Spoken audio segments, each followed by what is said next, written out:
Today we celebrate St. Valentine's Day. It's also the feast day of St. Cyril and Methodius, who invented the Slavic language and evangelized Eastern Europe. But certainly February 14th, Valentine's Day, the whole world thinks about what it means to love someone else. And so I'd just like to reflect briefly on what does it mean to really love God and to love others as we are called to as Christians.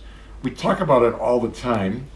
Hard sometimes to put love into words, but essentially it's willing the good of the other for the sake of the other. I've always been taken by a reflection by St. Bernard of Clairvaux. He talks about 4 stages of loving in our journey towards God. And the first one, he says, is we love ourselves for our own sake, which is kind of just a stance of pure selfishness. We're concerned about ourselves. We're just kind of still the center of our own world. We love ourselves for our own sake. Second stage, he would say, is we start loving God, but we're still kind of rooted in that pride and selfishness that says, what do I get out of it? So I pray because I want something from God, or I pray because I get this good feeling. So I'm starting to move towards God, but the focus is still kind of on me and what I'm getting out of the relationship.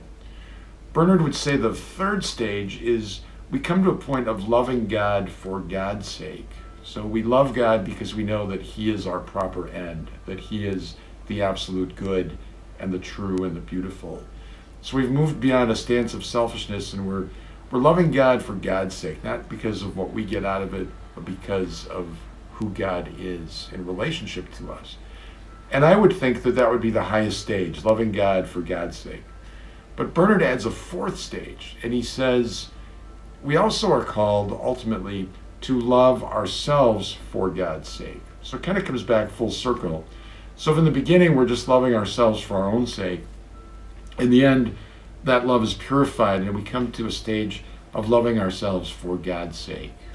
So that's a healthy self-love. It's not a narcissistic or indulgent or comfortable or lazy self-love, but it's loving ourselves, knowing who we are as children of God, knowing that we have a mission in this world.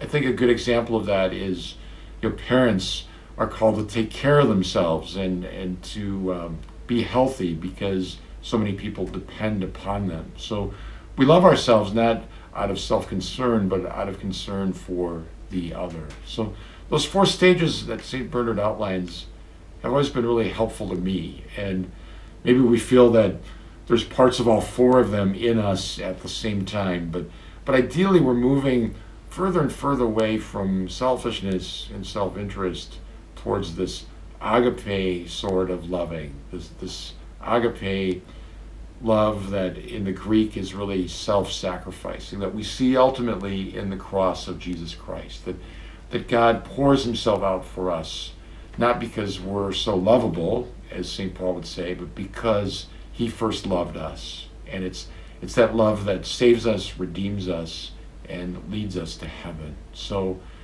as St. Therese said, let us be love at the heart of the church, grounded in Christ, and following that path that Bernard lays out for us. Happy Valentine's Day.